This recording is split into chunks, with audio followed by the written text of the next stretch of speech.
स्कंद पुराण। काशी की उत्पत्ति की कथा। काशी का मणि मणिकर्णिका का महात्म्य। अगस्त जी ने पूछा, भगवंत अविमुक्त क्षेत्र भूतल पर कब प्रसिद्ध हुआ, किस प्रकार मोक्ष देने वाला हुआ?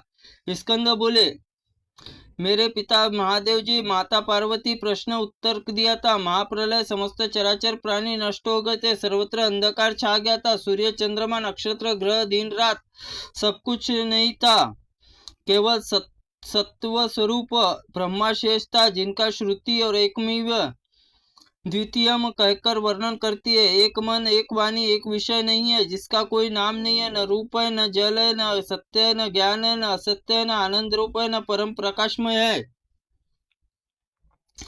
वहाँ किसी का प्रमाण की पहुँच नहीं है। आधार रहित, निर्विकार, निराकार, निर्गुण, योगी समय, सर्वव्यापी और एकमात्र कारण, निर्विकल्प कर्मों का आरंभों को रहित है, माया से परे, उपद्रव शून्य, जिसकी परमात्मा के लिए प्रकार विशेषण दिए जाते हैं, कल्पांत में अकेला ही है।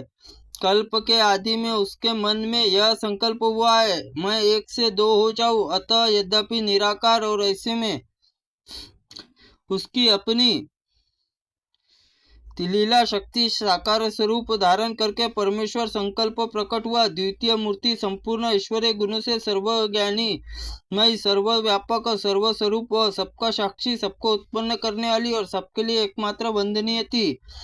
प्रिय, उस निराकार परम ब्रह्मा मूर्ति मैं ही हूँ।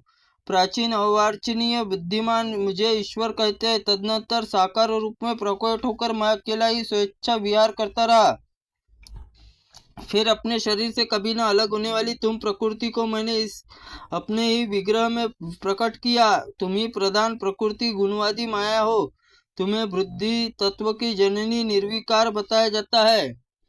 फिर एक समय पर मुझे काल स्वरूप आदि पुरुष तुम शक्ति के काशी क्षेत्र में प्रकट किया। स्कंद कहते हैं, मुने, अब मुझे शक्ति प्रकृति कही गई है, उसमें ईश्वर परम पुरुष कहा गया है। दोनों परमानंद काशी क्षेत्र में रमन करने लगे। उस क्षेत्र का परिणाम 5 कोष बताया गया है।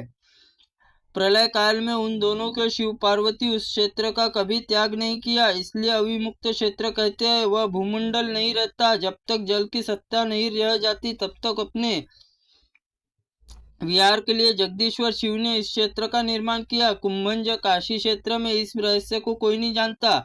काशी क्षेत्र में भगवान शिव का आनंद हेतु, इसलिए उन्होंने उसका नाम पहले आनंद वन रखा और उसके बाद आनंद कानन और फिर इधर उधर संपूर्ण शिवलिंग। उन्होंने आनंद कंद के बीजों को अंकुरित करके भांति जानना चाहिए। तदनंतर भगवान शिव ने सच्चिदानंद स्वरूप जगदम्बा के साथ अपने बाह्य अंग को अमृत वर्षा करने वाली दृष्टि डाली।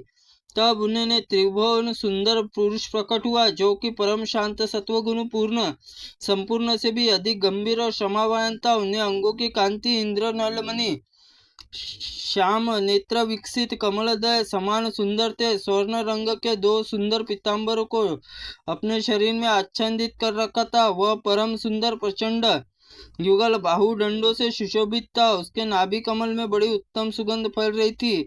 वह अकेला ही संपूर्ण गुणों का आश्रय, अकेला ही समस्त कला विधियों की निधि, वह एक ही सब पुरुषों के उत्तम था, इसलिए पुरुषोत्तम कहला। तत्पश्चात महामहिमा विभूषित उस महान पुरुष को देखकर महादेव जी ने कहा, अच्युत महाविष्णु हो, तुम्हारे निश्वास वेद प्रकट होंगे, तुम सब कुछ जानोगे।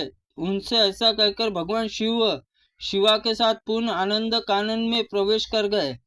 त्रुटिपूर्ण वाक्य के लिए भगवंत आप हमें क्षमा करें। ओम नमः शिवाय नमः। ओम स्कंद पुराणाय नमः।